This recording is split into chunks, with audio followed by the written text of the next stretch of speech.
Gotta go. Girl talk.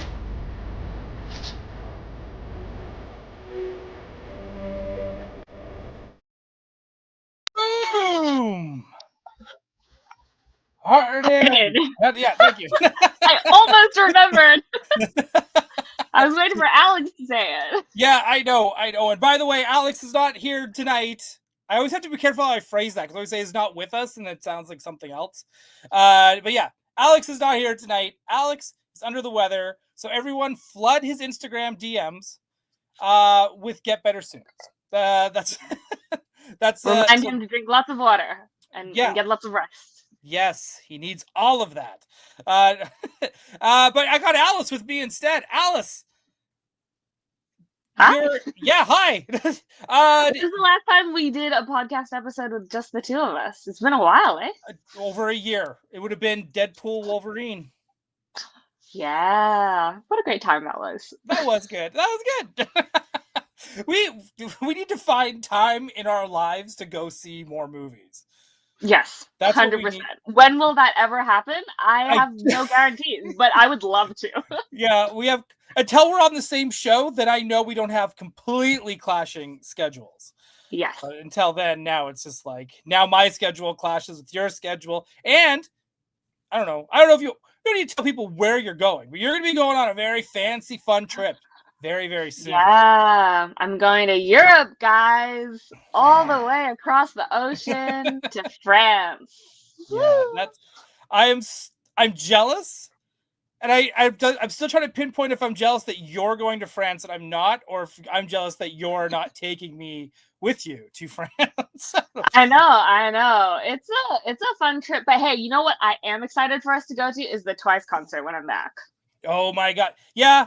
Let's talk about Twice for one hot second.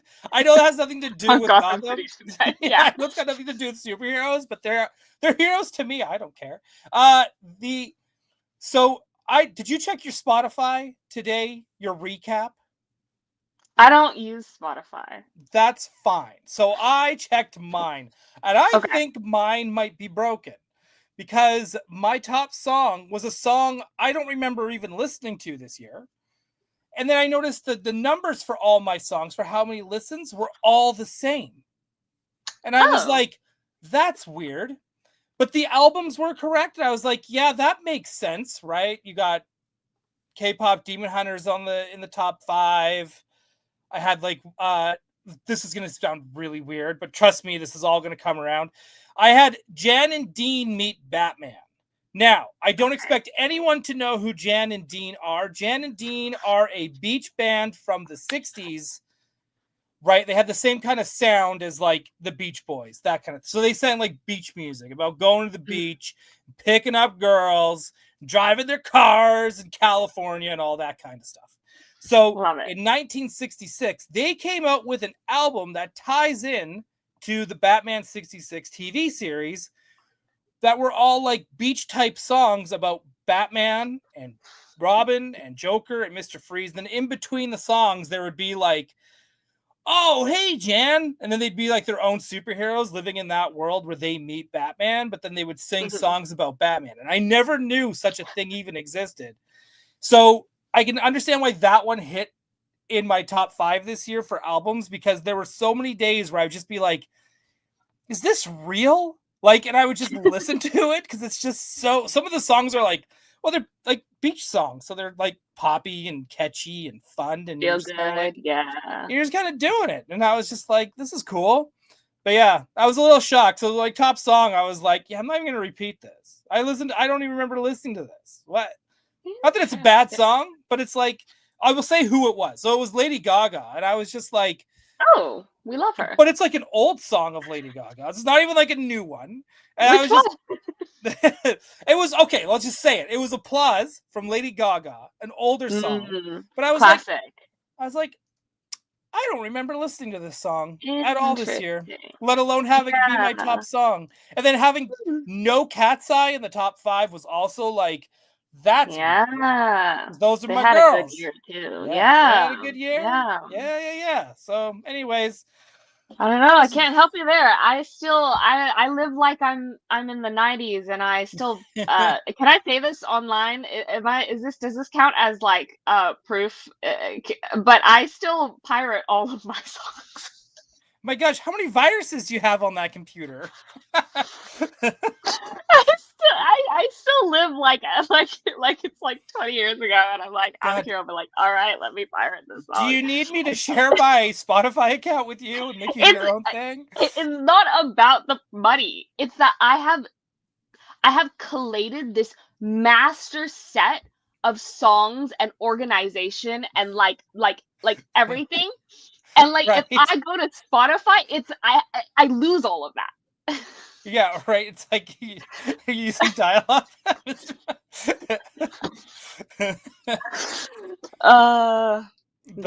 is so funny. Okay, I love that. Let's say, while we're with the chat, let's say hello to the chat. We have Derlaxian is here, Stanley Eberhard, Cougar McGillicuddy, Mr. Michael T, Detroit Dave, Luis Banasteros, Hola Mexico. Just want to say hi. I don't like the new Mezco TMNT. Can't afford Mondo Donnie. Life sucks today. Dude, but life will get better. Today sucks, but tomorrow will be great. Duke Moody, the professor of rickets, putting her Sweeze on the Sweeze way. Over at the Saskatoon Pickatang, it is none other than Bionic Funk. Duke, it is great to see you. Mr. Matt Bush is here, the only man in my will and my benefactor. I'm going to give him a shout out here in just a little second because I got a little package from Mr. Matt Bush. It's super cool. Yes, 2025 has felt like a long year as a government employee. I have no doubt. Technicolor is here. Everyone stand at ease for Sergeant Cosgrove. Bootleg slap last night. Thank you. Those Power Wheels kids. Yeah. Oh gosh, Alice, I'm gonna have to. I'll clue you into that after this. Okay. Tony Johnson is here. My co-host last night over at Toy Anxiety, Andrew of Gatie's Toys, because I haven't had enough Dole this week, and I never have enough of your sculptor hubby, Alex. Well, Alex, you have to make sure that he's, he's feeling better. Hopefully back next week. Luis just read the screen. It's Mitch. I thought Dole with a wig. No. That is Mitch Gerads. He will be joining us later. He's got when he has a moment, he's just going to quickly pop in. We got to talk about his new comic that's going to be coming out with DC, which I think is pretty cool. Jack Knight 73 is there. There he goes. Right. Lanterns Live is here. Raph, good to see you in brightest day. Yeah, we got to talk about a little bit of that. Mr. Johnny Cock is here. Yes, it is Dolverine time. Jason Grosecki is here. Tony Johnson. Yeah, my Spotify musical age was 67. Mine was 65, but I guarantee you that's from I'm listening to old soundtracks a lot too. So like John Williams made it my like top 5 artists because I'm just like, well, I could just use another afternoon of just listening to Star Wars. It's fine. No problems there. And the young hummus among us is here with us as well. Look, wait a second here. Spotify doesn't pay their artists right and support genocide. So good. Oh, okay. True. So I clearly need to catch up on the news. Start pirating. Down with the system. Let's pirate. All right. Okay. Good for. I am so disconnected. I'm connected in all the wrong ways and disconnected in the other. So I gotta clearly I need to get my shit together. I mean, look, all the companies are a little bit bad. Like you just gotta pick your battles. Yeah, sometimes. I'm like a little bit. They're pretty bad. But yeah, let's get into it. Speaking of bad companies, let's get into some of the news of what's coming in. And I don't know if you've heard anything about this. Pretend I don't. Okay, so. I think we've kind of jokingly talked about us. Well, we're not joking, by the way. This is very serious. We are going to buy Warner Brothers. This show, we are going to buy Warner Brothers Studio. We're going to bring back the animation department, and then we're going to unionize it. And we are going to make more animated movies by Warner Brothers. And we're going to scoop up people from Disney and Sony, and we'll just grab the best ones. We'll just cherry pick. And that's kind of one of our first plans outside of the theme park and just making more movies and let James Gunn do his thing. Outside of all that, You know, and we're going to bring back the romantic comedy. I think it's time. Yeah. I think it's time. Date movies need to come back. That's it. Yeah. So, the other big rumor, our competitor to buy Warner Brothers is Netflix. Yeah. Right? So, I've heard this, yes. Now, I've heard multiple things from multiple people who work at Netflix or work on projects with Netflix. You hear the guys from Stranger Things going, Netflix just lets us do what we want and it's great.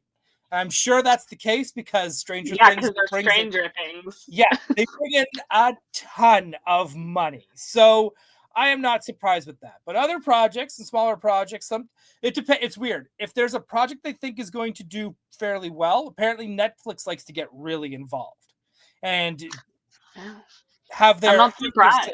Neither am I. That's every studio exec.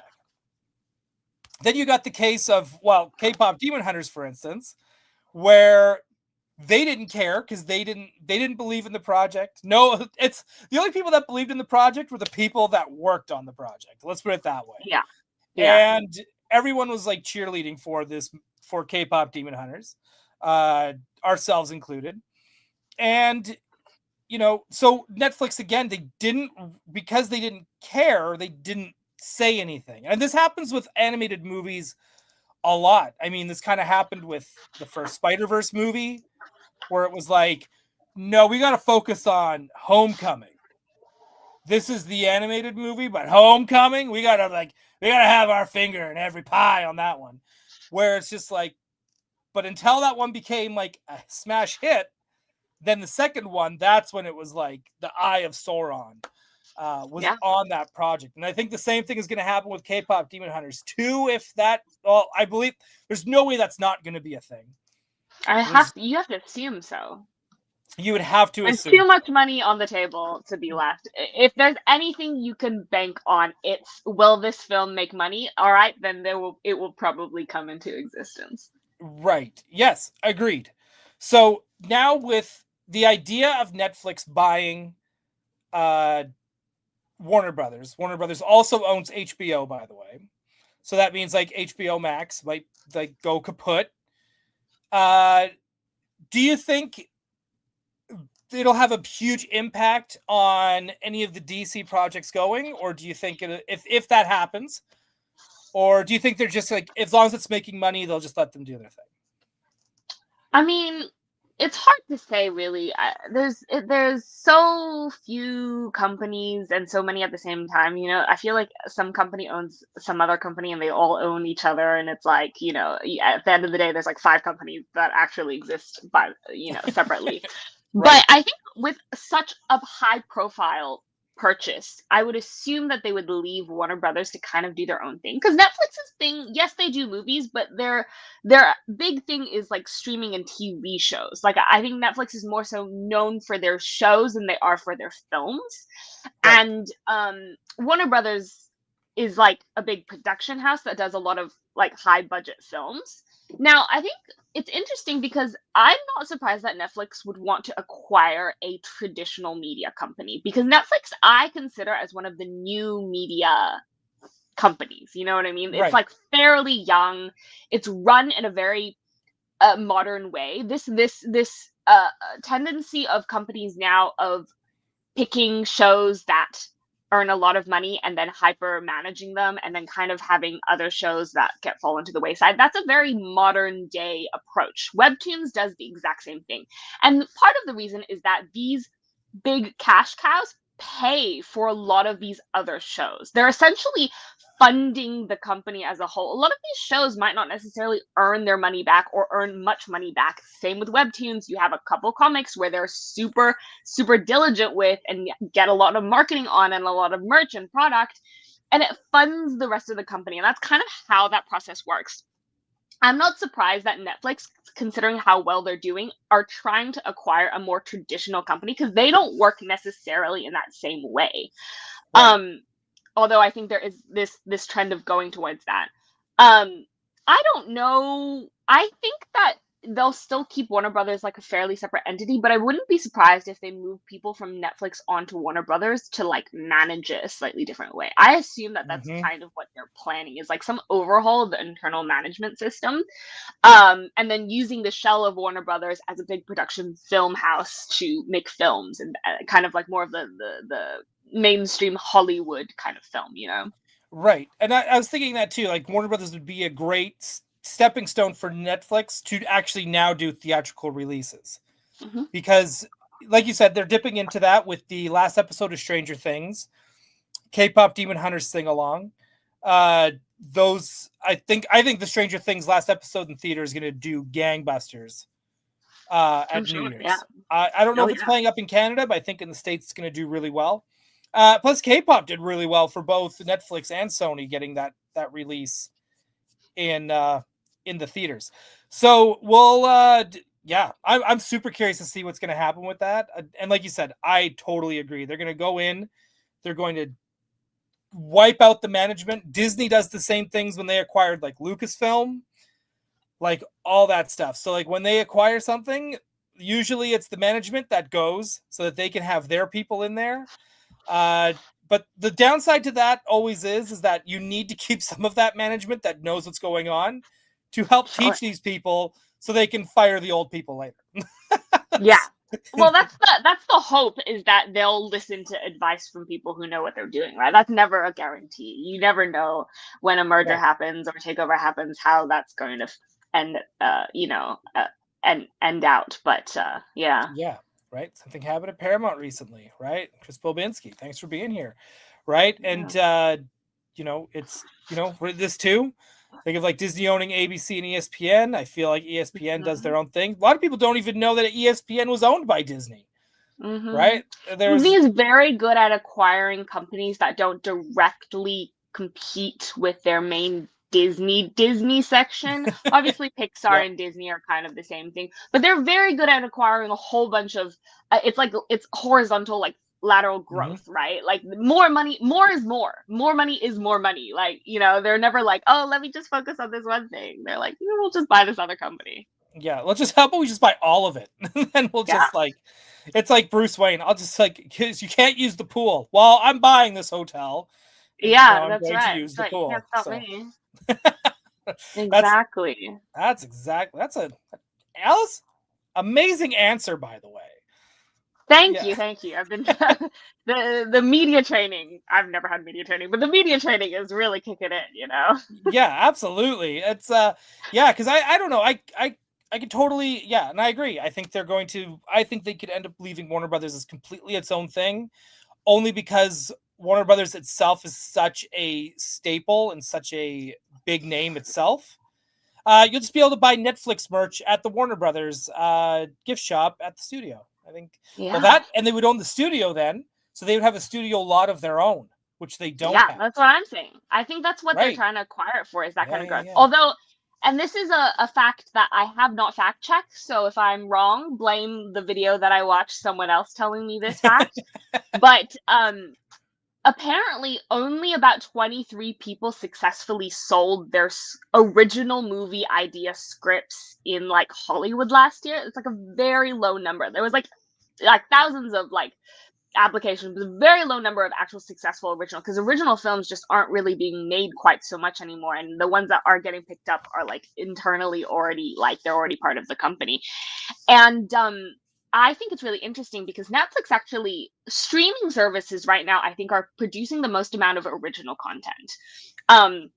Like original shows and original films for like Apple TV or like Prime or Netflix is a side of it that I don't think a side of it that I think we're losing in like mainstream Hollywood films, and that is growing, I think, in streaming services. So I Mm-hmm. wonder if Netflix might capitalize on maybe taking some of their original stuff and putting it into more of a theatrical, like mainstream Hollywood format, because that would be awesome to see.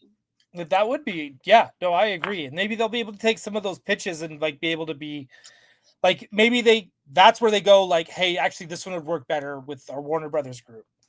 That kind of Yeah. stuff. Should be Who knows interesting. though? Yeah, who knows? And who's like they wouldn't even need HBO at any point, but they could just do what for anyone who has Disney Plus, you'll notice like it has like if you're in the States, it's like Disney, National Geographic, Hulu, and if you're in Canada, it's like called Star or something, and then like Sci-Fi. So I could see Netflix kind of doing the same thing, where it's just like you got Netflix Kids, then you've got HBO, or whatever, right? They could just have those like separate channels within the channel, which is like insane. Like it's Look, I was on Amazon, the Prime Video, like last week, and I was looking through them, and I clicked on a show, and it was like, oh, sorry, that's not actually on Prime, that's on Apple, but you can purchase the Apple subscription through Amazon Prime if you would so like. And I was like, and then I clicked on another one, and I was like, oh, sorry, that's not Prime, that's actually Crave, but you can also purchase Crave through Amazon Prime if you would so like. I was like, what's happening here, guys? What's happening? Yeah, this is just cable. That's all. Well, that's all Amazon is. You have to like specifically check to see if something is on Prime or is it a subscription through Prime. Yeah, and it's insane. It's insane. All right. That next thing that I want to bring up because I thought this actually pertains more to you, and this goes with DC and Marvel. They were announcing they both announced they're going to be releasing their own original comics through webtoons. Yes, I remember we briefly talked about this. Yeah. Yes. It's interesting. I don't know overall how I feel, because I consider webtoons to be very Netflix-esque. The way that they organize their company, the way that they acquire IP, the way that they run their kind of projects is I find very similar. And they're both very modern companies that are coming into Hollywood, I thought it was really interesting because I think the audience that reads webtoons is like very different from the audience that like reads DC Comics. And I've already called out that webtoons has a phenomenal Bat Family comic that's been running for a while, and I love it. And I don't think that's very common knowledge in like DC comic fans necessarily. It's like its own subculture of people who like webtoons and also just enjoyed the Batman comic on webtoons. But it must be I know it's doing very well. So clearly they want to acquire more IP to expand that. Yeah, it's like, well, even when you take a look, when you like, I think of comic book sales in a sense, like when I compare them, like when I see 4.6 million views on yours alone, I don't even think there's 4 million people going to the comic shop and even looking at a Spider-Man comic. Do you know what I mean? Like, it's in all time, probably, though. Oh, that's a comic that's been out since the 60s. Trust me, we are like it's been the world population times 5 at this point. Right? Yeah. But I'm just saying, like, it's just like, your comic is fairly new, 50 issues, and that's a lot of views. Like, it just is. Yeah. I mean, and I'm very grateful. I think there's something very interesting about modern productions like webtoons that are very internet based. Again, Netflix is very internet based. All streaming services are more online based than they are like in a classical theater. And so the barrier to entry for reading or consuming any of these contents is very low. Anyone can go on Google and look for a comic and be like, oh, that's on webtoons, and it's free. Right? Netflix is not free, but like you pay a subscription and you can just watch however much you want.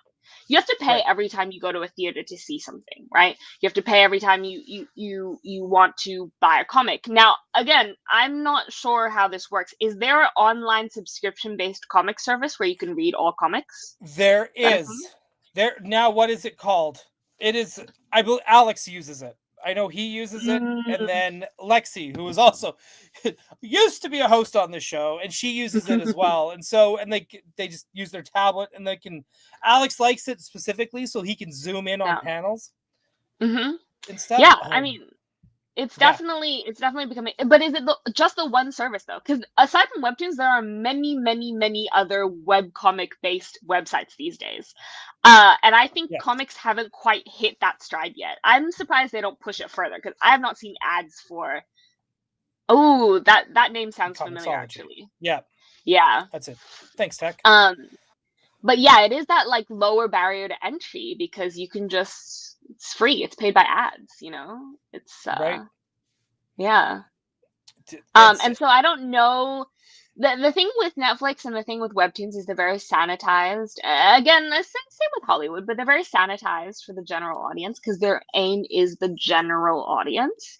And so DC being, I would say, darker and strays a little bit more serious than, say, Marvel, I'm interested in what exactly gets made. I don't think it'll be your classic, like, you know, DC comic. I think it will be closer to what they have, which, do you want to bring up that Bat Family? Well, what's it? It's like, what was it called? What was it called? It was pretty popular. Like, it even got, like, there's animated stuff for it. And, I'm not logged in. Wayne Family Adventures. That's it. Wayne Family Adventures. So I read a little bit. I haven't kept up to the newest ones, but this is what I think of when I think of a web comic for DC. This is not like you're not getting like the trauma and the levels of torture and like the gore and the blood from a DC. This is like the good side of it. You know what I mean? Which I was really happy when it came out because I was like, yes, sometimes I just want a good feel good. I'm in the family. I'm in that moment. Everyday slice of life kind of adventure. You know, I don't need it to be super heavy every time. And I think that's the kind of comics I assume that will get published because they really don't publish super dark stuff on webtoons. And I wonder if I actually think they're not even necessarily targeting original DC comic fans because I think DC comic fans might potentially, I don't know, be disappointed actually. I think they're targeting new audience. They're targeting people like me who they're like, this is that gateway, you know, to being a fan of DC. It's that low level entry before you go in, you know. It's no, I agree, and I'm with you on this because I love this. The idea of just like Batman on break, and that's what this is, and just him dealing with his adopted family, that to me is fun. But you're also talking to the same guy who went out of his way to buy Superman manga, you know, where he goes around and just eats. Yeah, right? Yeah. But I think there's a lot of, it's weird. It's hard to always say like what the fans, sometimes I feel like the fans don't even really know what they want. But there is definitely that group of fans that are just like Batman and Superman, they should kill people and it should be dark and like Batman should never smile and blah, blah, blah, and all that kind of stuff. I am not that fan. I've never been that fan. That's probably why I was probably more attracted to Robin growing up than I was everyone else around him because it was just kind of like, you know, I can relate more as just me being a happier dude. And I feel like this is just like this elevates these characters to me, these kind of stuff. Because once you start like it's okay to humanize these characters, you know? So it's good. I think it's good. So anyways. But I'm really excited to see what they come up with and what gets, you know, eventually created because I don't know how it's going to go, how successful it will be, but I also wouldn't be surprised if it's spun off into its own like comic like subcategory of like web comic style superhero comics, if that makes sense. No, you know, because there's like totally subgenres for like teenager based comics, right? Or like they have like subgenres for like more girl. Like I know I'm not super familiar, but I know that they have different labels for the different styles of comics, and I wouldn't be surprised if this became its own like sub label of comic style. I could totally see that 100%. And now even just like when you look at the art and stuff too, it's just like, yeah, Spider-Man's gonna fit right into this just fine. Like it's just like he'll be fine. I could see a Loki comic coming out of this. I could see again, there's so again, with superheroes in general, like a Teen Titans comic here as well, I think would probably work out really, really well. And again, this just brings more eyes to these characters and these products. I mean, does it affect print? I don't necessarily think so. But at the same time, it's like it's bringing more people to the genre of comics, gets people reading, and gets people enjoying these characters. And once people start getting attracted to characters that they know and they, just characters that they know, that's when you start to branch out. And I mean, that's how they find, hey, what's similar to this? Well, there's All Haven Academy, and people can find their way to there, right? Like, so it's good for you in that sense as well, to kind of be on that same newsstand, with Marvel and DC. If it 100%. If it continually brings in new eyes and new clicks. Yeah, rising tide raises all ships, That's it. That is it. No, I love that. All right, what is the next thing I wanted to bring up? This is okay. So this was more for Alex, but okay, I'll pretend to be Alex. Yes, please. I think your Alex impression is pretty good. It's I don't know what this is. All right. So Jazzwares, they did a crowdfund for a 1/12 scale Ultimate 1989 Batwing. This is set 4. This is the set 4 price. There was ones that were a little less, but I mean, if you want everything, you might as well just spend the extra like $80 and get like the stand, the figure, all that kind of stuff, right? Just get everything, get all of it. Wait, go back to Batman again for a second. He's sitting. See, he's perfect. No. Is that the only photo they have of the Batman? Wait. Well, I mean, there's this. Okay, he looks a little less goofy. This is Alice hot take. He looks fine in that photo, but with him just sitting there, I don't know why it looked a little goofy. Because it is a little goofy. His knees are. He's just a solid figure, right? Yeah. The knees are only slightly bent, and he's just meant to kind of just slide into the cockpit, and that's it. Okay. It's not a articulated. It's just like for the car. I was like, why is he doing like a crunch? Okay, I got you. Yeah, that's what. Yeah, he's just doing sit-ups, and he's getting ready, and he does it in that big rubber costume. But no, and again, so here's the one thing I want to bring up. So first off, congratulations to Jazzwares for getting this funded and good to go. But it's not over. This means you can actually still order it. It just means now they are officially getting made.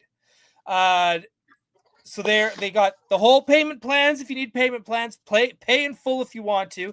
It's going to take like, I think maybe a year and a bit to get this thing out the door into people's hands. But seeing people in other channels, like they got one to like hold and display. This is a museum piece. This is like, if you're into like movie prop replicas, this is going to be the closest thing you'll get to the miniature that they used in the movie. Like, this is super cool. So I just want to give the guys at Jazzwares a shout out. They are they're great. Yost is great, the guy who runs the place, and you can still get it. So I think that's the big thing. Get it. Yeah. And I can't wait to actually see what else this company makes, because this year, like they came out with that Wonder Woman.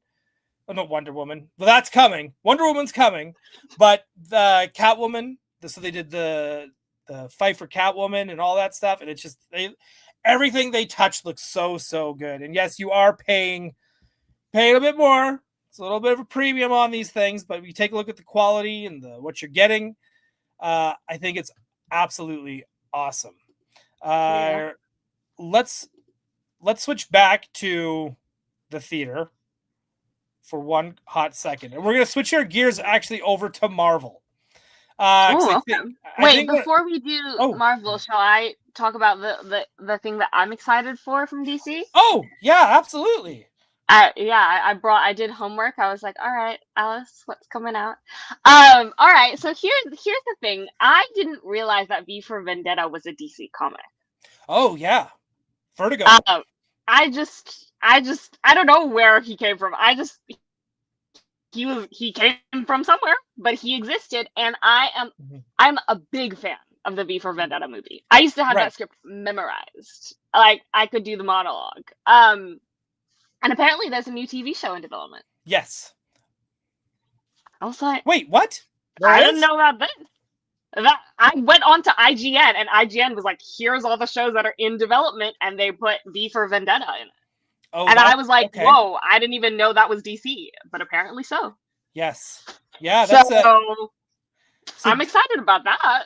Speaking of umbrellas that we were talking about earlier, so DC had, they still have it. It's called Vertigo.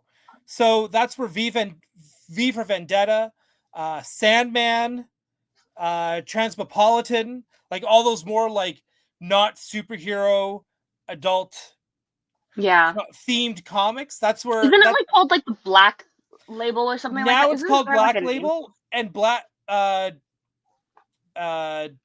Label it's also a different format of just like, it's more like a magazine style book as well. So not only is it more adult, it's like magazine style, and they might have a penis in there, like, or something, right? So it's like that man's penis. That's right, specifically.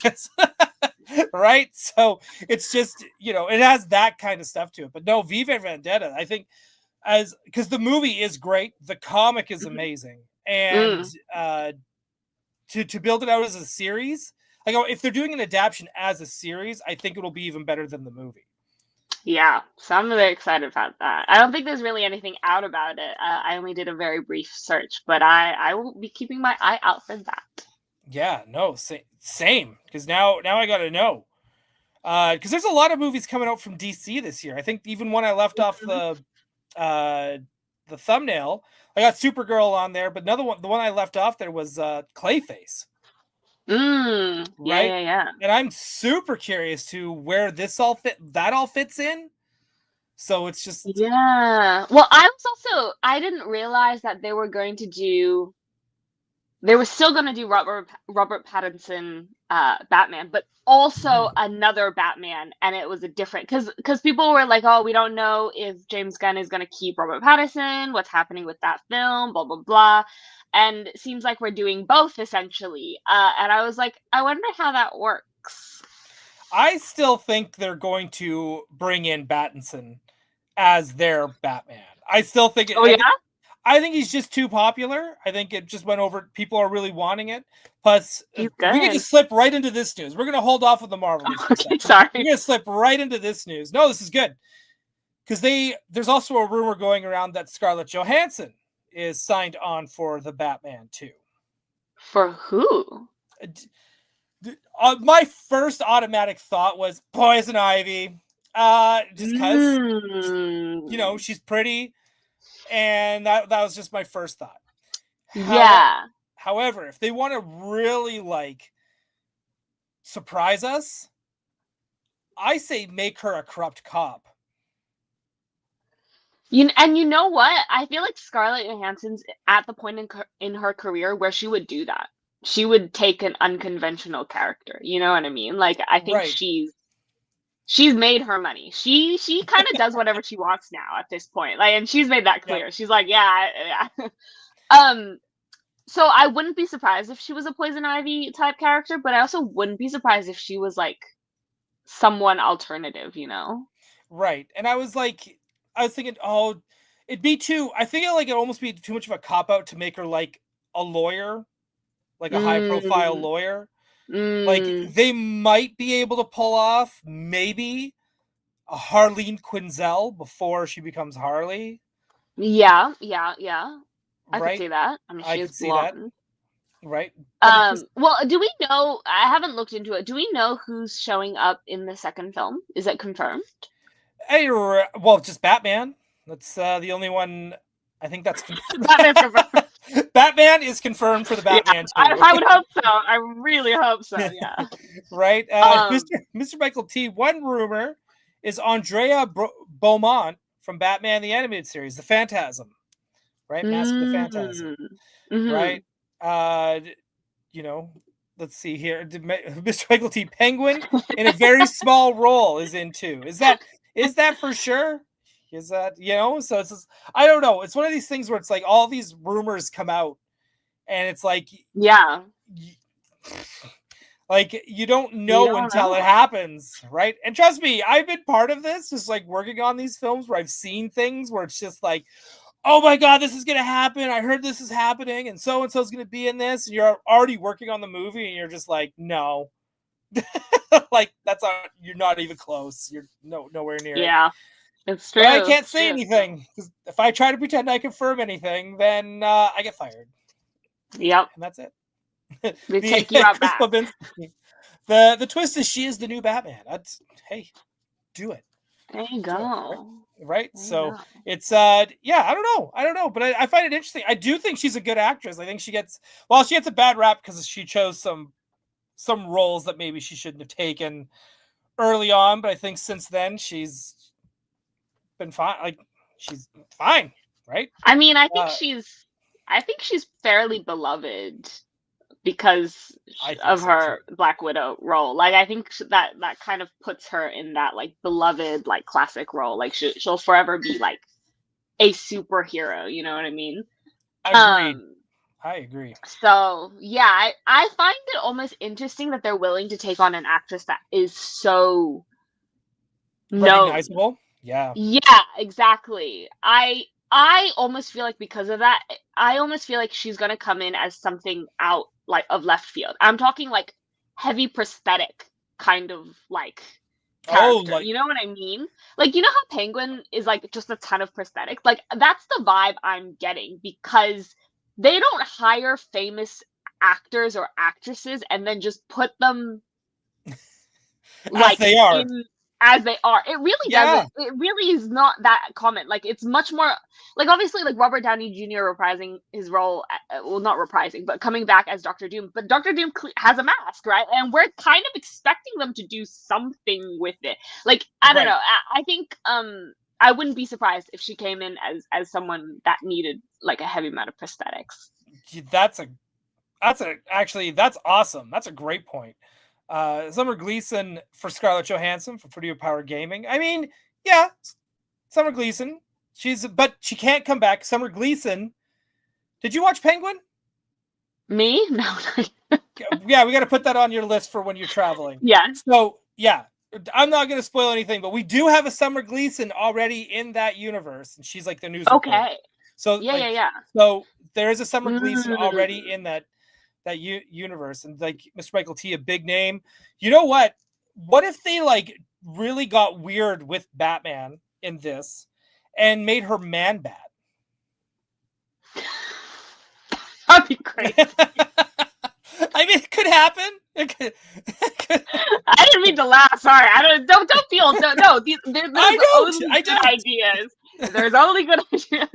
That'd be crazy. You know what? I would watch that. I would watch that in a heartbeat. So would I. Just to watch that transformation sequence of going from like Scarlett Johansson to Man Bat. Yeah. Awesome. All right. Yeah. People, this is the second time Sadie's Think has been brought up. Can't wait to see Sadie. This is Sebastian Gomez Toys. By the way, be sure to follow him on Instagram as well. He's doing those amazing toy sculpts for the Mighty Ducks. Not the hockey players, not the human hockey players, but the duck hockey players. Though he should do ones of the humans as well, just for fun. And he's also doing Space Jam. He's been sculpting his own Space Jam figures. Amazing stuff. Anyways, I digest. Can't wait to see what Sadie Sink does in Spider-Man. Love her from Stranger Things and everything else she's done. I still have no idea what she's doing in there. I'm gonna be honest, I didn't know she was in Spider-Man until now. Yeah, I've been kind of off the internet for a hot second. The rumors have been insane. So you got people being like, she's going to play Mary Jane. It's like, no, because we already have an MJ Watson. But they've specifically said that MJ is not Mary Jane. Have they not? They've made that clarification. They have, but it's still MJ Watson. So to bring in Mary Jane, I think would be just like a little redundant and a little weird. Sure. But what if it's multiverses? I hope they're not doing any more of that. I hope because that's a lot. she's a redhead, and my brain immediately goes to Emma Stone, right? Who played Gwen Stacy. was it Gwen Stacy, right? And I'm like, ooh, maybe this is a multiverse thing where he goes to a different multiverse again. You know, Right, where he goes I to don't one, know. and it's Spider-Gwen this time, and it's Yeah, yeah. may I wonder. right. Then you had people being like, "Oh, she's playing Jean Grey from X-Men," and then people were trying to one up that, but going, "Oh, I heard she's playing Madeline Pryor," and I was like, "Madeline Oh, Pryor is Jean Grey. Stop it, yeah. Well, stop it, yeah. people!" Right, But and then like, is it confirmed there's X-Men? I don't know anything. nothing's Oh, confirmed. okay, nothing's confirmed. All right, I was like, did I miss this? I was like, I feel like that is something I would have at We least don't even heard. know. I don't even think we know who the villain is. Right, like we Yeah, don't know. as far as I know, right now, I'm like, all right, Tom Holland's gonna be in it, and That's it. no one remembers. No one remembers Peter Parker. That's all I know. That's all I know as well, right? And it's just like, Okay. and I agree with Chamba here on this one too. Multiverse is getting exhausting. I agree, right? And if it's not Spider-Verse, that like, because again, Spider-Verse is not about the multiverse. I think that's what makes Spider-Verse stand out. Because at the end of the day, it's about Miles and his relationship with, his parents and his relationship with Gwen, and that's really, the multiverse is just like sprinkles. And also, can I just say, I don't know if this is a hot take or not.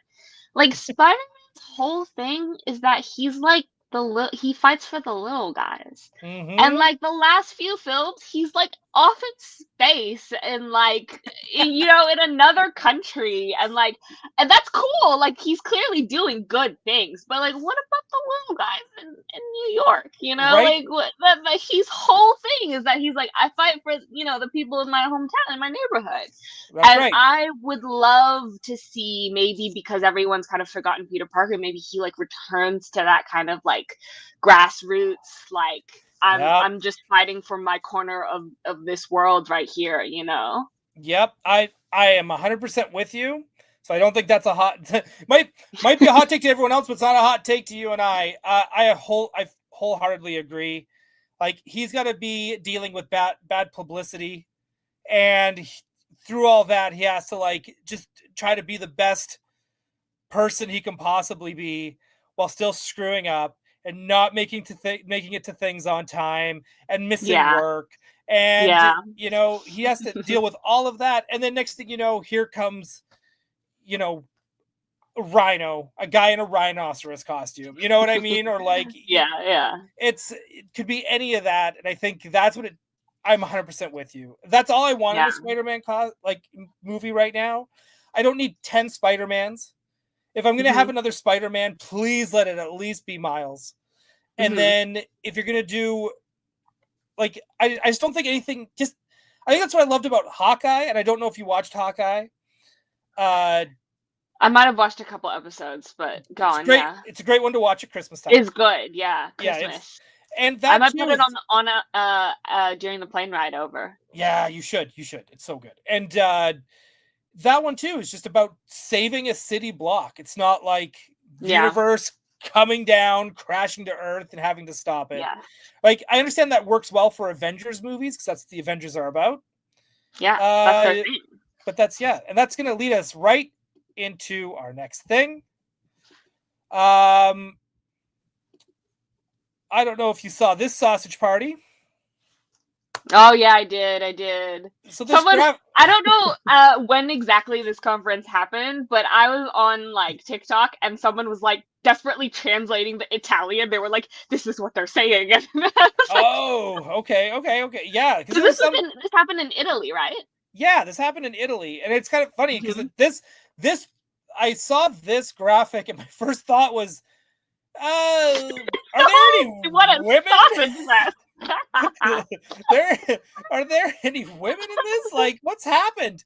Because again, Marvel, especially when you start being like, hey, check out all these X-Men. We've got Cyclops, James Marsden. We've got Channing Tatum as Gambit, Kelsey Grammer as, we got Beast, Nightcrawler, Professor X, and then all of a sudden it's like, and then Mystique, which threw me for a loop because she's always been a villain in those particular Fox movies and that universe. But I'm here for her as like anti-hero, kind of like on the sides of the heroes this time around, because I think her backstory is so tragic and she deserves her flowers. Like she deserves like a nice ending, you know.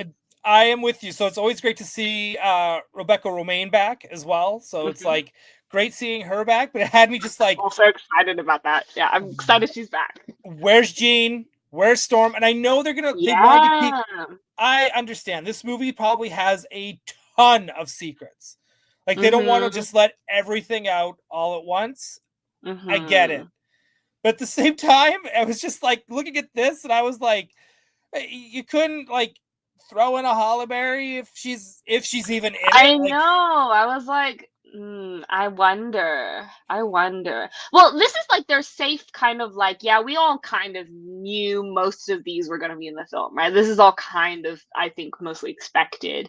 And I feel like they're keeping like the real secrets because obviously they can't tell us that this early on.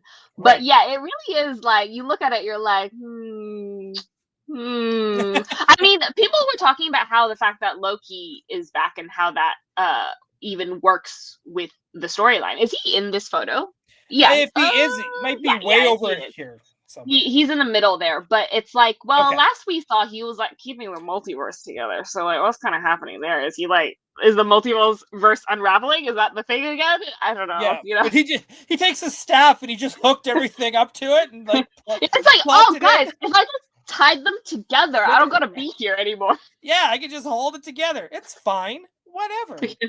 It's all fine. But yeah, no, it's great to see my my twin brother in here. So it'll be good seeing him.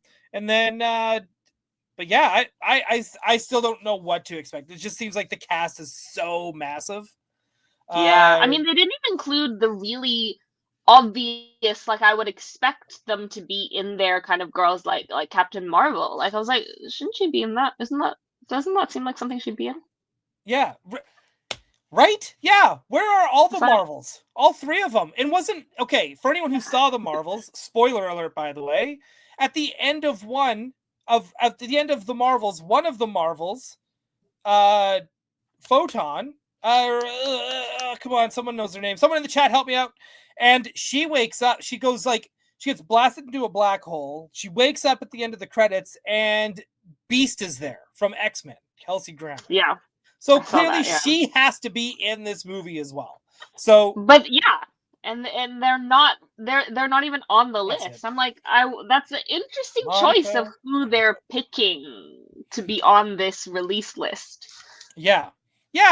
So, anyways, where's Scarlet Witch? Where's the Marvels?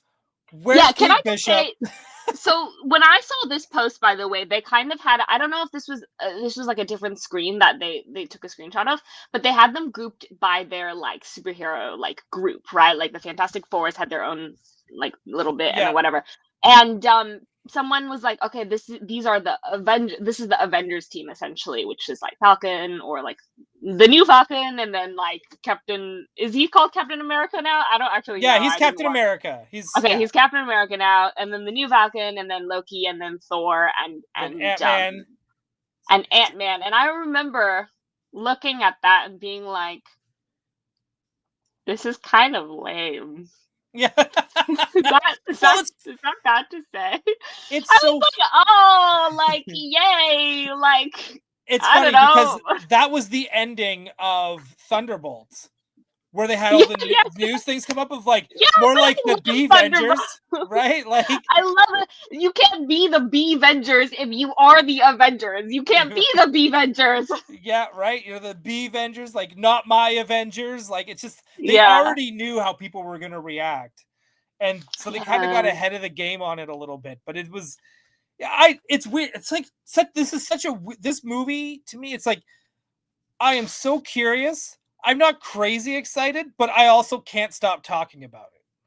Yeah, like it's a very it's a very weird thing. But you know, here we are, Avengers, We'll right? see how it goes. It could be huge. It could flop. We don't It, know. I mean, yeah, it flop, it'll still do really well. But I think they're trying to get end game levels of kind of hype.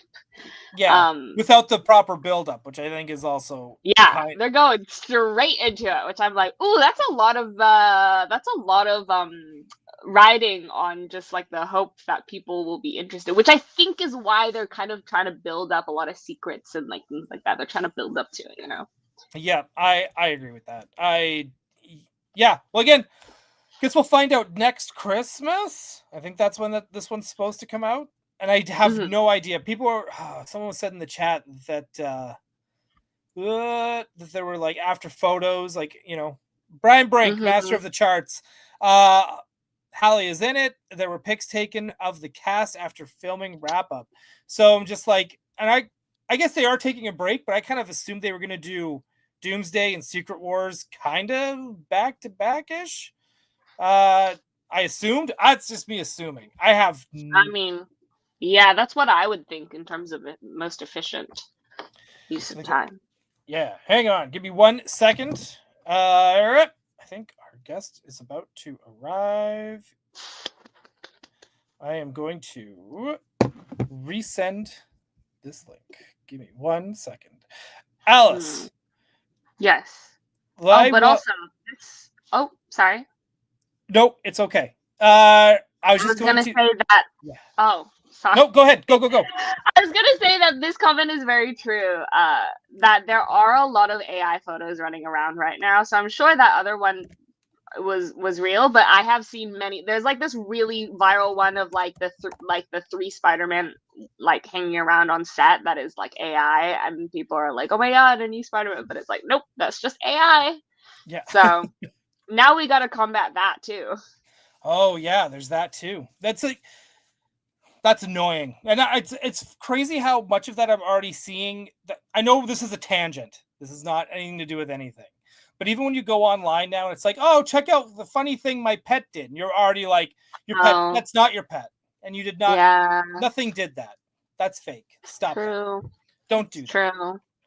Right. So it's like, but it's getting The clicks and world we everyone live just in being now. like, it's funny how everyone has to question it. It's like, is that real? It's like, Yeah, oh man, it's going to get rough in the next 5 years.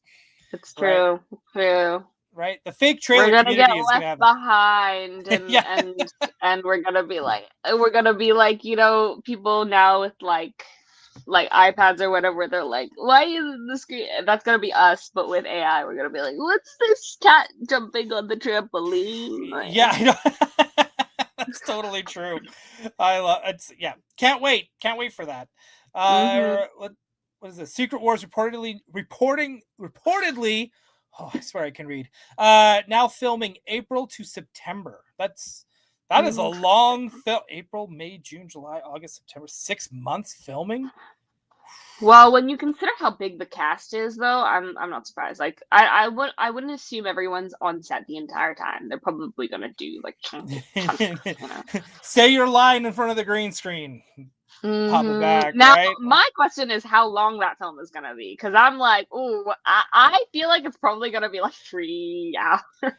I bet. I have no doubt it's gonna be insanely long for whatever reason. It's because again, everyone has it's probably in people's contracts if they need so much screen time and so many lines. Yeah, I do 100%.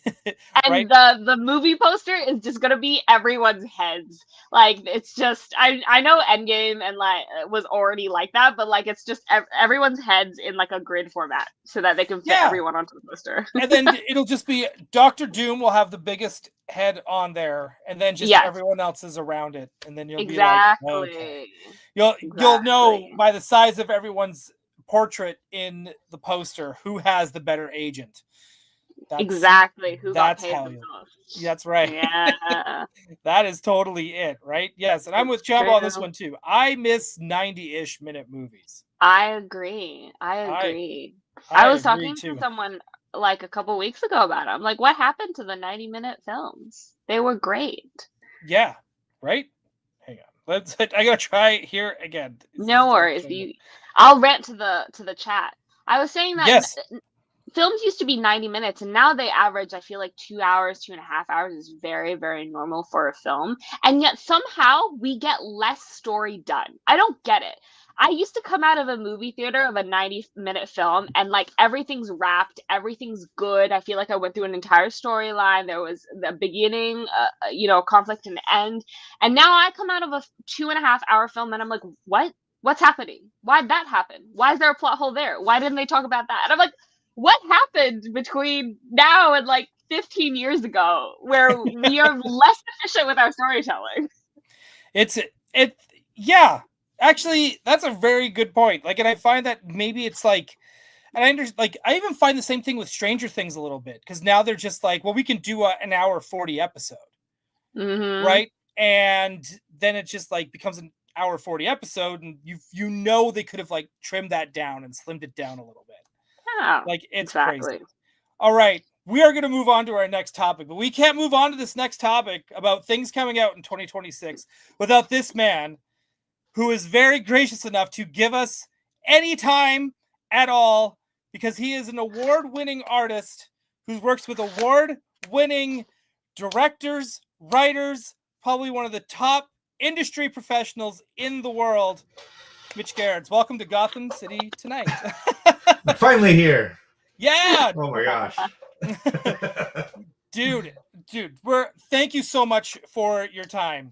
No, of course. I saw your post today on Instagram and I was like, that's directed at me. That is. Here's the thing. You were one of many it was directed at. Yes. Yeah. that is good. That is good to know. So, Mitch, if you haven't met, this is Alice, and I'm Joel. You know me already. And yeah, Mitch, we are so happy to have you here. First off, before we get into what you're working on and what's about to come out, which I think I'm so excited for you. I want to give you some flowers here because, dude, you hands down, and I'm not just saying this because like I know you and whatever. Well, I don't like we know each other. We know of each other. Yeah. But like. You are hands down like one of my favorite artists. You were the first person to draw my Gwen sketchbook. This is one of my favorite this one and Blind Date are two of my favorite like single issues from Batman. They, and I love this. And one that I feel like this particular book gets talked about more on Batman Day weekend than any other, but I love it. And it's so good. And if anyone has not read this, you should read it. If not, Alice, I will just buy this for you. This is One Bad Day, the Riddler. And this is some of the most beautiful storytelling ever. And Mitch, you've got one of these, you have one of these talents where it's like, if you remove the word bubbles, which I would never do to someone at high caliber as Tom King. It's fine. But it's fine. But if you remove all of those darn words he keeps putting in front of your pictures, you can follow the story.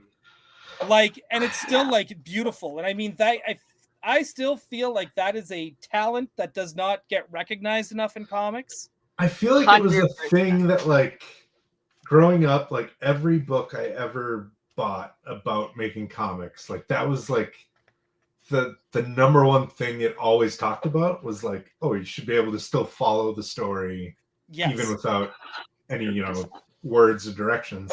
So I guess I just took that to heart, and now it's kind of the main focus, I think. Yeah, it's the one thing that's always intimidated me about drawing comic books. Because it was always to me, I feel like anyone can draw a superhero. Everyone can draw a character. Can you draw a phone booth with a telephone there with the phone book dangling? And every time someone comes up to me at a show and they ask about breaking in or doing samples or anything like that, I always tell them everyone can draw Spider-Man doing a cool pose, jumping off a rooftop. That's right. That's what we've all been practicing for our whole lives. It's can you draw Peter Parker eating breakfast at the table? Yeah. Which is honestly, 80% of every comic book. Like, there's It's 20% action and 80% kind of building to the action. right, So or you need just to be able to character draw that moments. stuff to get there. Yeah. Yeah, absolutely. I think what gets sometimes forgotten when people are trying out comics is that at the end of the day, comics are a storytelling vessel. Like Yeah. as much as the action and the cool shots and the dynamic like composition is, like at the end of the day, what are you trying to tell someone, right? That's And what you gotta have to. Those moments only work if you did the work to get to that point. You have to earn it. Absolutely. Right. Yeah. Yep. 100%. And dude, yeah. So again, everyone, One Bad Day, The Riddler, so good. It is. Yeah. It's like I didn't even bring up like Adam Strange, dude.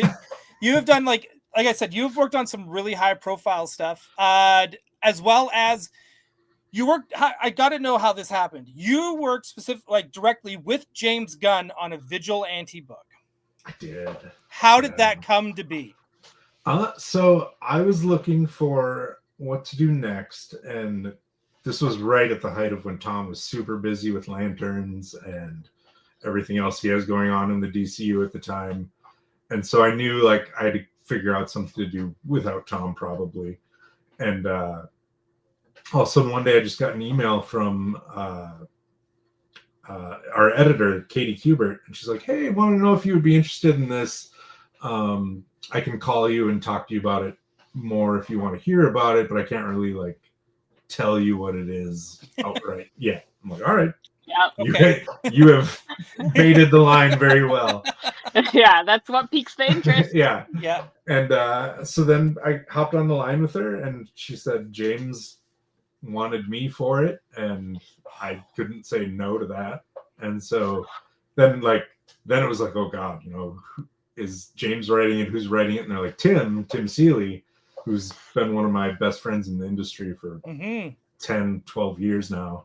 And so I was like, oh, of course, this is everything I want. And yeah, it was too much fun. If you've read that book, you can see why it was too much fun. It's so, dude. If I know that your name is on it, I usually like if it's Doc Shaner, right? Like you like to me, like I always before like this was like even like long before I met you, and I think this is even when like this is I'm trying to pinpoint. So this would have been like 2018, 2019. So Tom King still would have been on his Batman run. Yep. And me and Alexandra, who was an he still is an animator over at Sony, and we would go to the comic book shop across the street on Wednesdays, grab the latest issue, we'd come back, we'd read it, then we'd go to the kitchen, cry, and then talk about it, because it would just be like, oh my God. And then we tried, like, because we had like the board with like, okay, this is what I think is going to happen. And we had like it was like the conspiracy board. Like we had it like going. And we were saying, because you guys used to do like, come spend this much money, can have dinner with, Mitch Gerads, Doc Shaner, and Tom King. And we were like, I do remember this. And I was like, oh my God, that's the dream. That's the dream. I was like, that's the dream event. And we were like, they are the Trinity right now of comics. Like we were just like, we were so excited. Like the idea and we were like, God, I hope that happens. And then I hope they do one out here. Like, even if it was like at Emerald City in Seattle or wherever. And we were just like, hopefully they do somewhere that's close. And then of course COVID happened and it never happened again. Yep. But it was like, so be it. But it was, but dude, yeah, it was such a fun ride. So now it's like, whenever we see like your guys' name on stuff, like Tom's or Doc's or yours, it's just like, we're already like sharing it and being like, hey, are you picking this up today? Are you grabbing this? Right. I'm so fortunate to work with all these guys in that capacity too, because I feel the same way. Anything Tom does, anything Doc does, like I am front of the line for it. It is so cool. Like, and it's like, and I find like right now as well, like, I mean, it's funny how it's like, there's this new DC style and there's this new Marvel style that are they both with amazing, incredible talent that are just like ridiculous. But when you're like, this is a Marvel artist. And then you look at like Chris Samsney. Is that how you say? Somni, actually. Somni. Yeah. Thank Somni, yeah. Great. So someone could finally correct me on how to pronounce all these names. So like you got like Chris Somni, and then like you said, like I said, Doc Shaner, and then there's Clay Mann and the Lee Weeks, and it's just like a it also unparalleled talent. And then but they do the DC stuff, and it works so well. Like it's like at the same time you can't help but to be a fantasy booker with some of this stuff and be like, oh, I'd love to see so and so draw so and so. Oh, for sure, yeah. And you can't help it. That's the game, yeah. That's the game, right? But it's just like then the opposite. You're just like, it's, dude, what a time! Like, and you're right in the thick of it. That's got to be super exciting. It is. I wish I was faster so there could be more of it, but yeah, that's it. So all of this, me gushing about your work. I like where this is going so far. You like okay. More compliments, please. Yeah. So when you posted this, it didn't, because when I'm going through previews, I just kind of like I didn't even click to me. I saw your name and I was just like, oh, he's clearly drawing something for this. I did not realize that until you posted it, that you were going to be also writing. The solicitation was not the clearest on that. Yeah. I trust me. I'm not blaming you. So hang on. Whoop, there it is. Okay. So we've got Wonder Woman Black and Gold. By the way, I love it when both companies do this, when they do black, white, color books. Yeah. I eat it up. I can't help it. I mean, Batman Black and White is one of my most influential series that ever happened. The original one. Right. Yeah. So to be able to be a part of these other ones is really, really cool. Yeah. But here's the big thing. This is going to be your first writing credit. It is. Yeah, go ahead. Yeah, no.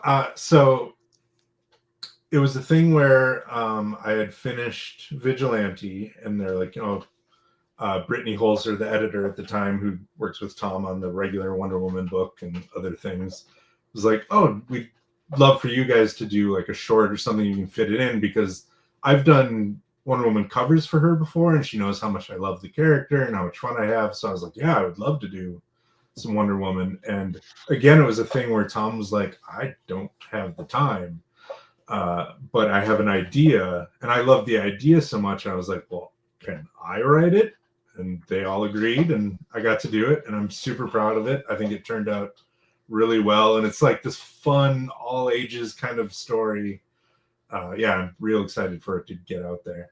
That's super cool. That is super. I love how that just kind of fell into your lap, and you just feel like, I want to do this. And it's funny. Like it's Tom came up with the original idea, but the whole idea is I did a cover for the Wonder Woman 2021 annual, right, with this little girl. She's at a museum looking up at a painting of Wonder Woman. Dude, it is like Norman Rockwell level. It's my favorite thing I've ever done. It's so good. Hang on, I'm gonna look it up.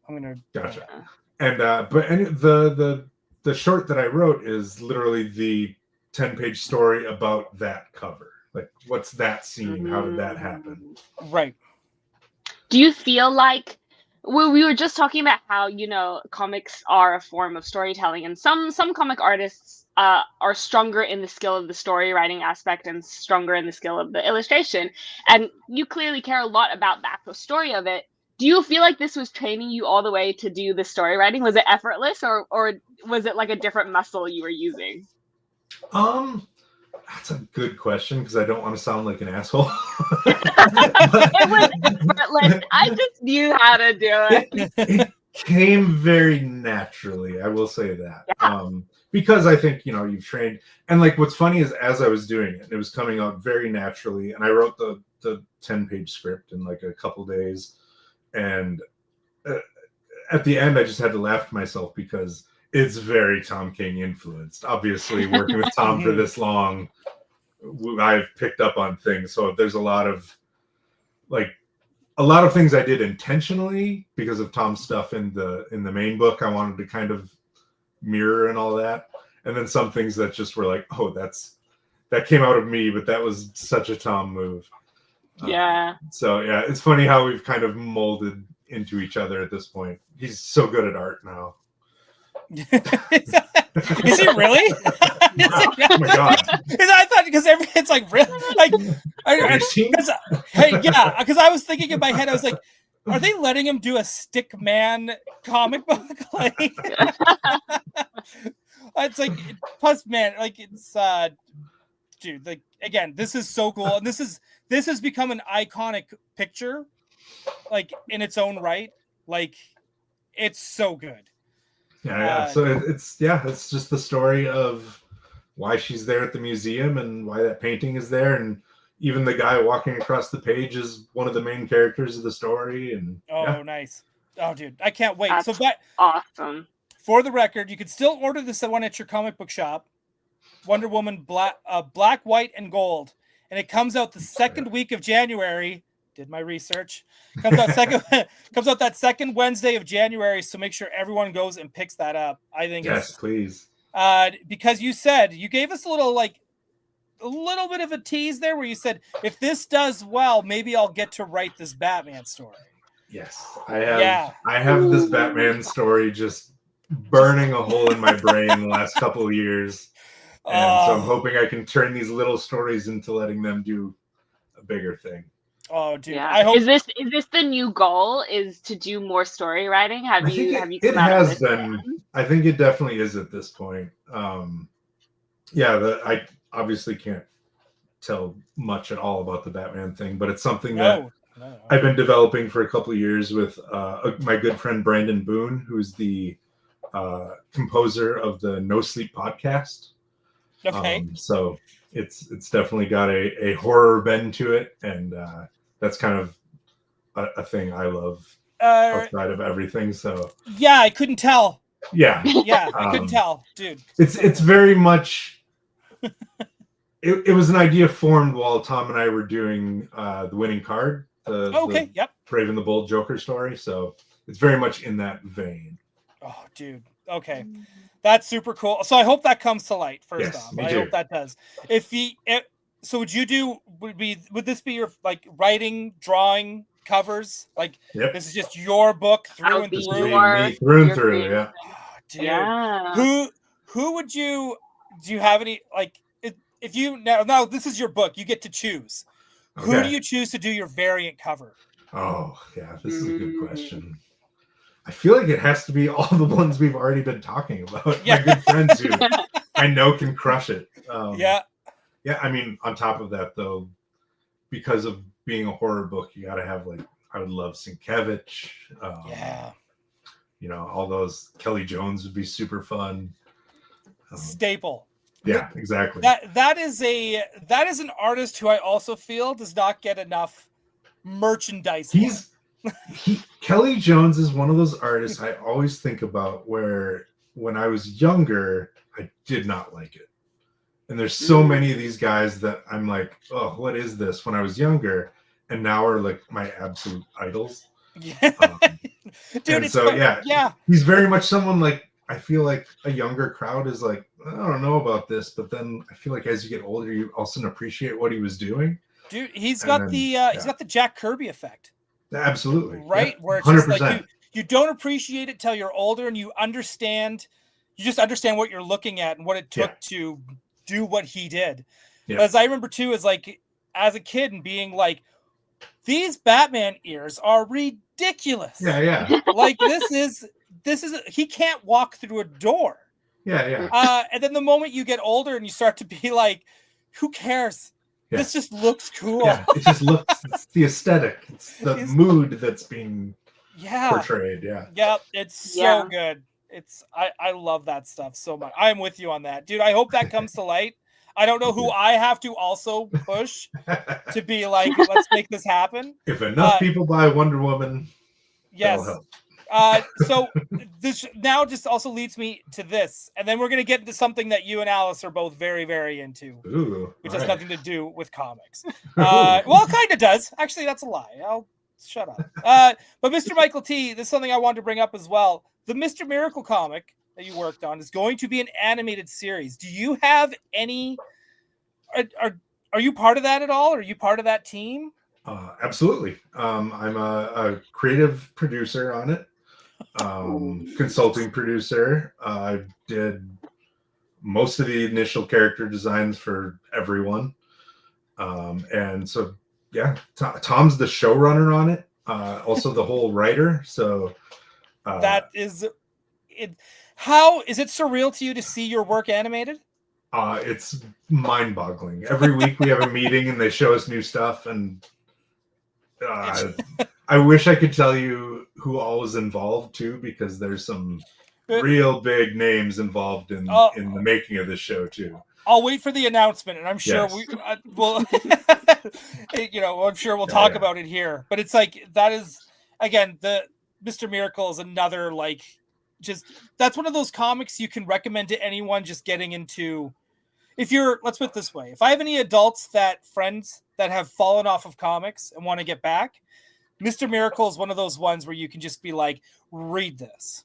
Absolutely, yeah. Right, this one will bring you back. I've been proud of everything I've ever done. I've been very fortunate to do books that mean something to me. They're not just a guy in a costume looking cool, things that actually get to feel like art and that I'm putting something out into the world. Right. Mr. Miracle is one that I really feel that way. I'm real proud of that book. Yeah, Dark Side is. Yeah. Right? It is one of those ones that's super quotable, and the moment you see one of the covers, you know exactly what book it is. Yeah. It's just, and it has an evergreen feel to it. Right? Which I think is also something that I think DC, not say that Marvel doesn't do it, but I'm just saying DC has more of an evergreen feel, because you can go back and read something from the 60s, and yes, there'll be some dated stuff in there that probably shouldn't be in a comic today or ever. But I mean, at the same time, you can read it and still kind of go you're a product of your time, but you're still very much this is Superman. I think too, there's even a practical marketing reason for that too. I feel like DC puts more behind their kind of trade market and their collection market and those things than Marvel does. Marvel tends to focus more on what the hot new seller is than kind of the rehashing the old stuff. Right. And it's funny that you say that, because on this show we all I bought the DC style guide, Jose Luis Garcia Lopez, which is stare at that thing for 25 hours a day. Yeah, we did an episode till my lights burnt out. We were going through it. But they talk about that in the book of how characters' costumes were changing at that time, but they were also make sure you do one that's classic and do one that's new. Do one that's classic, one that's new. And then you still even when you start looking at stuff after that of Jose Luis Garcia Lopez, and you start looking at we started doing stuff in '89, for instance, and you see all his Batman stuff, you see it where it's this looks very Keaton, but then he'll do it in the same pose that's just that classic blue and gray. Yep. And then same in '92 when he was doing the style guides for Batman Returns. You see the Pfeiffer, you see the classic, and might be doing the same pose, but he's doing it for the t-shirts. He was doing the man is a genius. Oh my god. Yeah. I mean, yeah. Right? He's absolutely. I could do a whole podcast on that guy. Oh, dude! But if you ever get time again, we will. Excellent. Yeah, we will. I can't wait. Now we're gonna switch gears out of DC here for a little bit, but you and Alice need to have a discussion about a little thing called Pokemon. Yes. Yeah. So I went snooping on your Instagram, as a good podcast host should, before a guest comes on. I was like, all right, let's see what's happening, make sure I'm up. And I was like, whoa, Pokemon. This wasn't what Ryan told me about. We were going to talk about comics. What's this? And I was like, he likes Pokemon cards. That's my forte. I was like is such a small word. Obsession. Well, you had a booster box of the Phantasmal Flames open, and I was like, I couldn't get those. Can I tell you something very embarrassing? So that the Charizard special illustration rare from that set is like the best card I've ever seen in my life. Beautiful. Yeah. I want it. Yeah. I have opened just under 700 packs of Phantasmal Flames trying to get that thing. Have not pulled it yet. That's oh my god. Has it been mainly in booster boxes? Like, have you managed to get the booster boxes at least instead of a lot like of booster boxes? Yep. Wow. I mean, the pull rates for Phantasmal were pretty decent. Like a lot of people are thought. yeah. and I will be honest with you, I opened up two the 6-pack, the 2 mini bundles. Yeah. I didn't get like I don't even think I got a hit that was memorable. It was like nothing. I was like, I think I might have gotten an art rare or something like that. And I was like, funny. what's happening here? Online, everyone says the hit rates are supposed to be amazing, but everyone I know has been having a terrible time. I don't know what's happening with Pokemon right now. I think something's in the water because I haven't gotten a good hit in a while. I'm like, there's a conspiracy going on. Absolutely. I will say though, are you set on the English of the Charizard? Because people were talking about how the Japanese of the Charizard shows the Charmander better, but in the English translation, it covers his face. So I'm all in on both.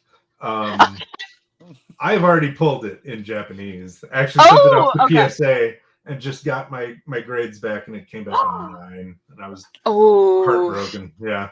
So close. But still, I pulled it. Now it's all slabbed up. Yes. And a 9 is still decent. Yeah. Yes, do you collect PSA like graded cards specifically? I mean, dude, wow. I only have Wait, where's my one? The key is to find the person who's grading your cards, and I have my singular best Pikachu. meal. Nice. Oh, that's yeah. Cool. That's cool. Yeah, you gotta like the person grading your cards. You need to make them their best meal they've ever had before they grade it. Right. Oh yeah, that's it's the key. Super subjective. It could have been a 9.5. Mm-hmm. Yeah. I need to send more signed copies of Riddler in my submissions. Exactly. Yeah. slip a like a $10 bill under the card when you send it. I know people who have done that. So. Oh yeah. Wow. Yeah. Right. See, again, that's why I can't get behind grading. If you could just pay it off to be right, like, but also at this, like, here's where I would just have the case. I like the plastic cases for cards. Yeah. I don't like them for comics because then you can't look at your comics. Exactly. Mm-hmm. With a card, you get the front, the back, the whole experience is still there. And it's protected. Yeah. You can hang it up nice. You can display them nice. Mm-hmm. I'm 100% behind that. Yeah. But for comics or toys, no. Yeah. Well, did you see they sold the Superman graded for like how many millions was it? The most it broke a record. Yeah, the most single like most 9 million or something. Yeah, it was ridiculous. Yeah. I was like, whoa. Yeah, and the guy found it in an attic. Yeah. That's the most bonkers. That's how it always is. Yeah. It is a few years ago, like maybe 7-8 years ago, I think maybe. I remember some people were like tearing down their house and they found it used as insulation in the walls. And it was like a torn up copy and it was still like sold for 1.2 or something. Yeah, that is. Yeah. I wish my grandparents collected comics. Yeah, why did my parents collect anything cool? Yeah, right. God. But you know, it's like, I love seeing stuff like that, and I love seeing history being found. Yeah, I just kind of wish that stuff would get put in a museum, and yeah.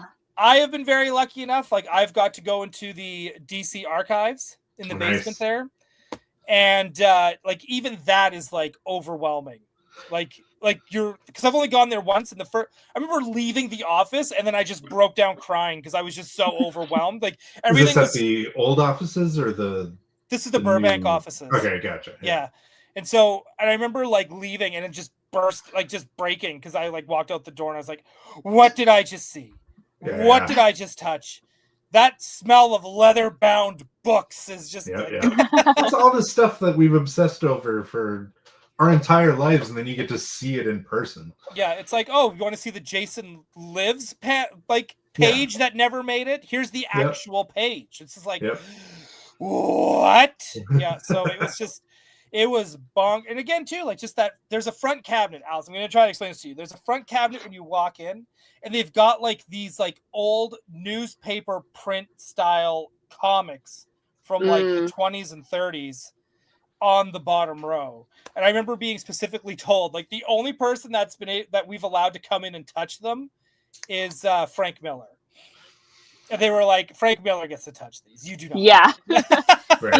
you gotta reach Fair. Frank Miller levels. Yeah. Come back when you're Yeah, they I had remember I had a visceral reaction at New York Comic Con 4 or 5 years ago. Frank was doing a signing with Comic Sketch Art, who reps me, and they brought the original cover for Dark Knight Returns #1, the silhouette. Yeah. And just being out, like, I literally held it in my hand, like. Who owns that? Is that just a collector?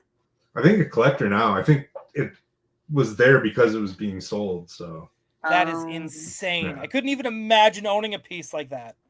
I literally thought, until I held that, I thought the background with the lightning bolt and everything was a photograph. Like, I thought it was a superimposed thing. No, it was an airbrush lightning bolt. And yeah. Man, he's another one too. Frank Miller, man, he's it's sometimes when you're around long enough, people just start ripping on you, but he's just like, to me, I still feel like I still feel like he's always going to be top of his game to me. Yeah. You know what I mean? Genius, it never leaves. Yeah. He's that guy. And it was even surreal seeing him in person at San Diego. Like, that's like where I was like, that is Frank. Do you grabbing people beside you? Do you know who that is? Do you know? Look at him. Leave me alone. Yeah. Look at this man. Like, that's how it felt. Like, it was it's so cool. So hang on. So I want to keep your time short because I know you don't like, but I have a couple more questions. One question is, for when you go to a comic book convention, this is mostly for Alice and I, so we can plan our conventions in the future when we go. Which convention do you feel has the best artist alley? New York. New York? Yeah. I've heard that because I went to San Diego for the first time this year and I was sorely disappointed. I walked over to the artist alley and I was like, is this it? What's happening? But I've been told next year to go to New York Comic Con. I love San Diego. Is probably my second favorite show, but like, it's great because of a vibe. It's not even super great for merchandise. It's not super great for creators. It's not super. There's a whole vibe. Attack Peter has said the same thing, where it's just like, it's the vibe. You're there with friends. Everyone's there. They're excited. And again, too, like, if you go to enough conventions and you kind of get to start to see who artists and writers, what they look like they're there. They are there at San Diego, even if they don't have a booth. Like, I remember just being like, that's Babs Tarr. What is that? But you also, but because they don't have a booth, I don't bother them, because it's just like, this is their time to be a fan and a geek and catch up with they don't want to be stopped to be like, please stop me anytime. Okay. My ego needs it. Okay, that's good. Yeah. See, I always feel that way of like, I don't want to stop people that because I just like, they're probably just because they're not working, they probably don't want to work. But you're probably right. At the same time, that you probably did want to hear, I think everything you do is amazing and you draw the best thirst traps in the industry. I mean, I don't want to speak for everyone, but like, at least everyone I know, like, to be recognized like at a convention, because we don't get recognized, on a Tuesday outside. Right. But at a con, like, it's a big deal. Like, we sit in my room here and I draw these things alone for most of the day. To then find out people actually like buy them and read them and like them. It's really cool. So anytime you want to say hi to a creator, I say go for it. Yeah, I second that. So in 2019 I did, but it went really well. This is not the reason why I don't do it, but it was like one of these things where it's like, at the time, Lee Williams did not do a lot of conventions. So this was in 2019, and I remember like looking, and she didn't post a lot of photos of herself either. And it was one of those things where I was like, I think that's Lee Williams, and because I remember her posting something being like, "Oh, I'm going to be at Emerald City. Like, if you see me, come say hi." And I was like, I don't really know who I'm looking for. But I had the X-Men annual that she did where she reunited Excalibur, original team, and I was like, this is so good. I have to, if she's here, I have to get it signed. And sure enough, I saw her, and I was like, it was one of those few times where I was like nervous, and I was like, dude, just you could talk to anyone. Why are you so nervous now? Like, why? And then sure enough, and she signed it, and we geeked out about Excalibur because it was both one of our favorite books growing up, and it was just like, and she wrote this nice, beautiful, long message on my cover, and it was just like, it was such a wonderful experience. So you're right, I should, but sometimes I feel like I shouldn't say anything because. So I mean, I'm not just saying this to blow up the spot or whatnot, but like when I first met you at SummerCon, I believe, right? Yeah, it was SummerCon. Weird little show, yeah. Like that was a big deal for me. I love Spider-Verse, and then to get to meet someone who worked on it, like yeah, she did too. Oh, and she worked on K-pop Demon Hunters. In case you don't. Yeah, another fantastic thing I love. Yeah. So she's a big deal. It's a big deal to like see you guys, and like creatives are awesome. I love meeting any creative. Yeah. Oh, dude. Yeah. Well, nice to know the feeling is mutual. It's like I do like the only because it's funny with that sketchbook. A lot of people always ask where did you get that? Because that's Miles' sketchbook. Like, where did you get it?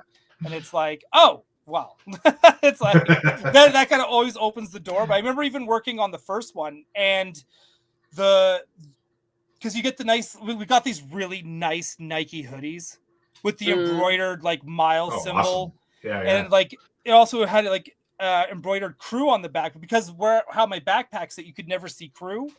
So all my friends were so excited for me when I worked on it. So we went to Emerald City that year, and they were like, oh, by the way, he worked on Spider-Verse. He would tell every booth I went to, like, oh, by the way, he worked on Spider-Verse. And they were like so excited. And people would like cry and just be like, that movie changed everything. I was just like, okay, wasn't prepared for that.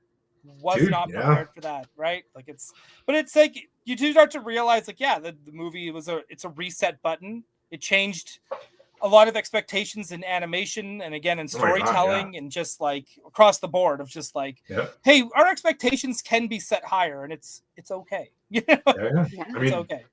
Working on Mr. Miracle, you know how many times Spider-Verse gets mentioned in some capacity? Like, yeah. You're gonna get sick of that. Yeah. Don't do that. Do your own thing. Do your own thing. Figure it out. We get sick of hearing on our show on Spider-Verse. We get sick of hearing about Spider-Verse. We're like, all right, let us just do it, please. Stop. All right. Okay. So here's my last bit of it's kind of a series of questions all kind of lumped into one. Okay. I need you to tell me who listens to more Taylor Swift and who listens to more Sabrina Carpenter. Because I feel like if I name a character, you'll be able to tell me. I feel like you're going to be the best measuring stick for this. Okay. Wonder Woman. Who does she prefer? Taylor. Yeah. I'm guessing, by the way, in my head along with it, completely just as a thing, and I was like, yeah, she's a Taylor. Yeah. You can do this as well, Alice. You're totally I'll a just part guess of it. in the back. Yes. No, yeah. All right, Dick Grayson. Oh, Sabrina. Yeah. Okay, Yeah. I'm so far. I'm on the same way. Yeah. Right. Okay. I'm gonna throw in like one that I feel is a little tougher. Okay. All right. Damian Wayne. No, I know this. Oh, actually, You think? I think. Okay.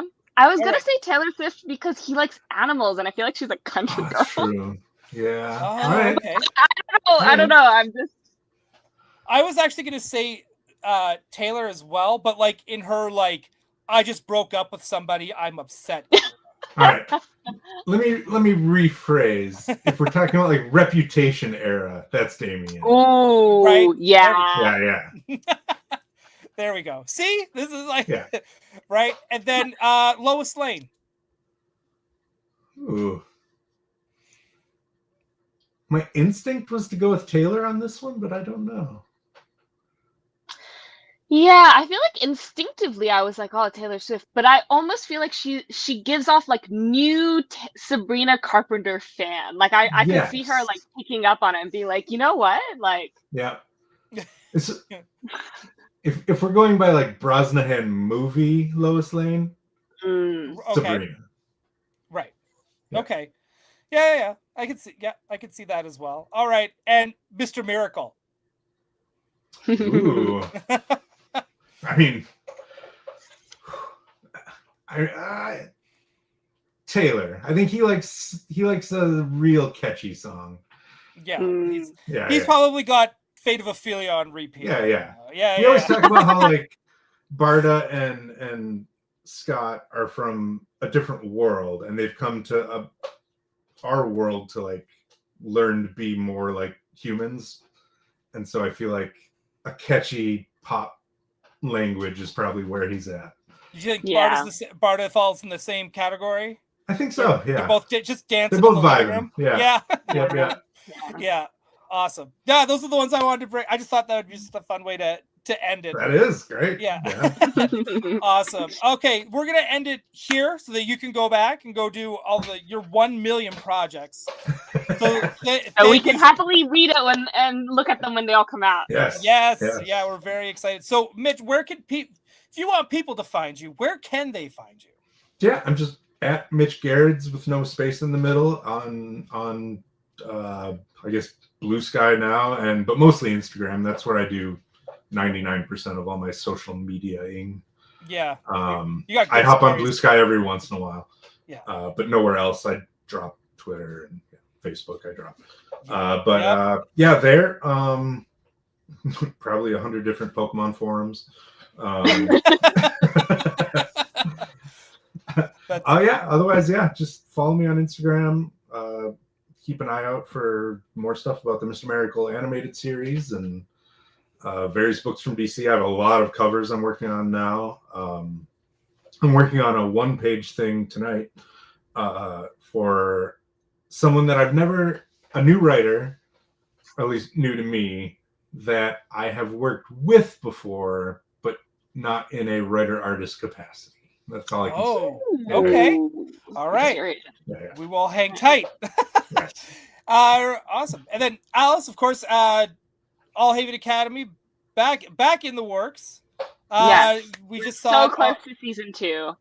I've been working on a backlog, guys, and I'm about 18 chapters in, so we can finally start uploading them soon. Nice. And there's a link for that on webtoons.com in the description. So if you want to check that out and subscribe and read her work and check out all her stuff, it's amazing. And then, of course, you can see her tag for Instagram on there as well. And then as for me, you'll find me on Toy Anxiety on Tuesdays. Here on Wednesdays, Alex Brewer, who is out sick, is probably sculpting something really cool for Mondo at the moment. And that is it. So with that said, thank you, everyone. Thank you for everyone who watched on the replay as well. And we will see you next week. All right. Good.